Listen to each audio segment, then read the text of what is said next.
Hello साथियों, आप सभी का हमारे चैनल पे स्वागत है। जैसा कि आप जान रहे हैं कि चल रही वीडियो के क्रम में हमारा ये दूसरा वीडियो वास्तविक संख्याओं के बारे में जानना है। वास्तविक संख्या अर्थात क्लास 10th में पहला चैप्टर ही हमारा वास्तविक संख्या में है। वास्तविक संख्याओं के बारे में हम डिटेल में जानेंगे अर्थात वास्तविक संख्याओं के प्रकार, कौन-कौन सी वास्तविक संख्याएं होती हैं, जैसे प्राकृत संख्या हो गई, पूर्ण संख्या हो गई, पूर्णांक संख्या, सम संख्या, विषम संख्या, भाज्य संख्या, अभाज्य संख्या, सह-अभाज्य संख्या, परिमेय संख्या, अपरिमेय संख्या, दशमलव संख्याएं, दशमलव संख्याओं का प्रसार, शांत दशमलव प्रसार, अशांत दशमलव प्रसार, अशांत में अशांत आवृत्ति, अनावृत्ति। उसी क्रम में हम एक-एक को समझने की कोशिश करेंगे, वो भी विस्तार से। जैसा कि हमारी पहली वास्तविक संख्या में आ जाती है प्राकृत संख्या। प्राकृत संख्या क्या होती है? वे संख्याएं जिन्हें किसी वस्तु को गिनने में प्रयोग किया जाता है। अर्थात कहने का ये है कि वास्तविक संख्या, ये हम समझने की कोशिश इससे करेंगे। एक वास्तविक संख्या रेखा अर्थात ये हमारी जो बनी हुई है, ये है हमारी वास्तविक संख्या रेखा। वास्तविक संख्या रेखा अर्थात कहने का ये है कि हम इसी संख्या की सहायता से आपकी सारी की सारी वास्तविक संख्याओं को क्लियर करने की कोशिश करेंगे। जैसा कि हम देखते हैं प्राकृत संख्या क्या होती है, ये हमारा जीरो से लेकर दाया पक्ष है और ये बाया पक्ष है। जैसा कि हम जानते हैं दाया पक्ष हमारा धनात्मक पक्ष है और ये हमारा क्या होता है, ऋणात्मक पक्ष होता है। एक से लेके सभी धनात्मक संख्याएं अनंत तक हमारी क्या होती है, प्राकृत संख्या कहलाएंगी। आगे अगर बात करते हैं, उसी क्रम में अगर हम जीरो से स्टार्ट करते हैं, यानी जीरो से लेके अनंत तक की सारी धनात्मक संख्याएं हमारी पूर्ण संख्या कहलाती हैं। अर्थात यहाँ क्वेश्चन ये बनता है कि सबसे छोटी प्राकृत संख्या क्या होती है, एक, लेकिन सबसे छोटी पूर्ण संख्या क्या होती है, जीरो। अच्छा, इसी क्रम में एक क्वेश्चन हमारा ये बन जाता है, क्या बन जाता है कि क्या सभी प्राकृत संख्या पूर्ण संख्या होती है। दूसरा क्वेश्चन ये बन जाता है, क्या सभी पूर्ण संख्याएं प्राकृत संख्या होती है। यहाँ पे ये हो जाएगा कि सारी प्राकृत संख्या पूर्ण संख्या तो आ रही है, लेकिन सारी की सारी पूर्ण संख्या प्राकृत में नहीं आ रही, क्योंकि प्राकृत में जीरो नहीं होता है। उम्मीद करते हैं समझ में आया होगा।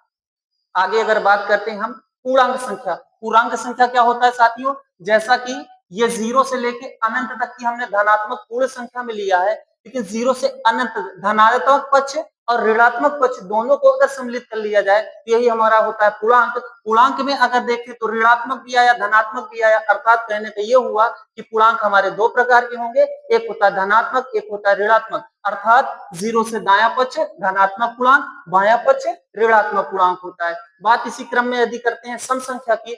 सम संख्या क्या होती है, वे संख्याएं जो दो से विभाज्य हो जाती है सम संख्या कहलाती है, और वे संख्याएं जो दो से विभाज्य नहीं होती है विषम संख्या कहलाती है। या अगर दूसरे क्रम में हम बोलना चाहें तो ऐसी संख्याएं जिनके इकाई के अंक 0, 2, 4, 6, 8 होते हैं सम संख्या कहलाती है, और ऐसी संख्याएं जिनके इकाई के अंक 1, 3, 5, 7, 9 होते हैं विषम संख्या कहलाती है। आगे इसी क्रम में अगर हम समझना चाहें तो हमारी आ जाती है अभाज्य संख्या और भाज्य संख्या। अभाज्य संख्या क्या होती है, वे संख्याएं जिनके अधिकतम दो गुणनखंड होते हैं, यानी दो से अधिक गुणनखंड नहीं होते हैं, वो हमारी अभाज्य संख्या कहलाती है। जैसे बात करते हैं, हम कोई संख्या ले लेते हैं, अर्थात कहने का मतलब जैसे हमने ले लिया 5, 5 हमारी जो है एक से कटेगी और 5 से कटेगी। अर्थात वे संख्या जो एक और स्वयं के अलावा किसी से भी विभाज्य ना हो वो हमारी क्या कहलाएंगी, अभाज्य संख्या कहलाएंगी, यानी अधिकतम दो गुणनखंड। भाज्य क्या होती है, वे संख्या जिसके दो से अधिक गुणनखंड होते हैं। दो से अधिक कहने का मतलब ये है 3 हो, 5 हो, कुछ भी हो। जैसे हमने कह दिया कि यहाँ पे 6, 6 हमारी जो है एक से कट जाएगी, 3 से विभाज्य होगी और 6 से विभाज्य होगी। अर्थात दो से अधिक गुणनखंड हो गए, इसलिए क्या होगी, भाज्य। एक और लेते हैं, जैसे हमने ले लिया 9, 9 हमारी एक से विभाज्य होगी, 3 से विभाज्य होगी और 9 से भी विभाज्य होगी। अर्थात दो से अधिक गुणनखंड है तो ये हमारी क्या हो जाएगी, भाज्य संख्या हो जाएगी। यहीं पे बात करते हैं हमारी एक सह अभाज्य संख्या। वे संख्याएं ऐसी दो संख्याओं का युग्म जिनका मासा एक होता है, ऐसी दो संख्याओं का युग्म जिनका मासा एक होता है, वो हमारी क्या कहलाएंगी, सह अभाज्य संख्या। जैसे हम बात करते हैं 3 और 5, जैसे हमने बात किया 7 और 9, इनका मासा हमारे पास क्या आएगा, एक। अर्थात ये सह अभाज्य संख्या होती है। अगली क्रम में अगर बात करते हैं तो होती है परिमेय संख्या। परिमेय संख्या क्या होती है, वे संख्याएं जिन्हें p बाई क्यू के रूप में लिखा जा सकता है।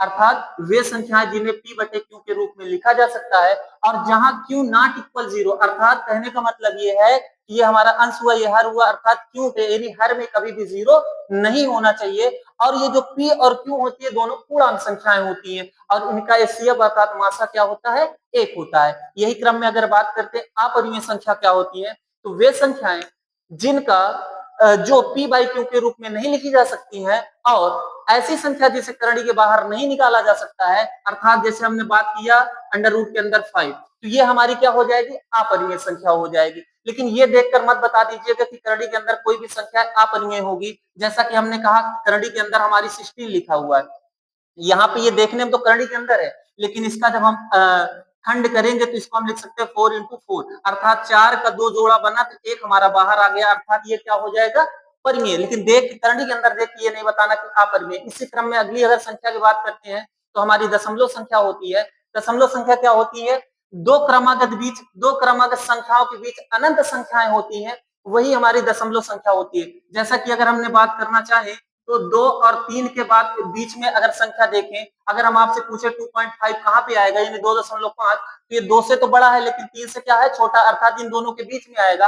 अगले क्रम में यही अगर हम पूछे, ये बताइए 2.5 कहाँ पे आएगा, 4 कहाँ पे आएगा, तो ये भी 2 से बड़ा लेकिन 3 से छोटा, अर्थात इनके बीच में आएगा। इसी क्रम में बहुत सी संख्या, हम यहाँ पे 3 लगा दे, हम यहाँ पे 2 लगा दे, बताइए कितनी संख्याएं बढ़ गई होंगी। कहने का ये है, दो क्रमागत संख्याओं के बीच अनेक संख्याएं होती हैं, और वही संख्याएं हमारी क्या होती है, परिमेय संख्या कहलाती है।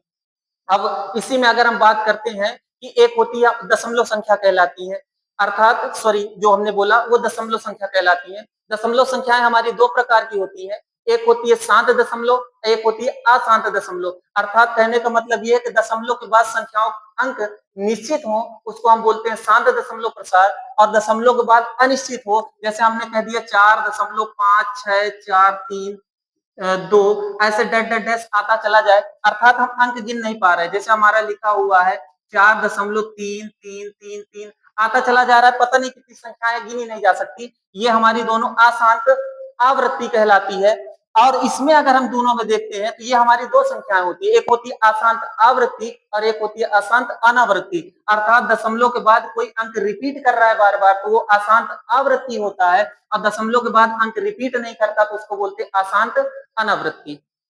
साथियों, यदि आपको हमारा कंटेंट अच्छा लगा हो तो प्लीज चैनल को सब्सक्राइब करें और ज्यादा से ज्यादा शेयर करने की कोशिश करें। धन्यवाद।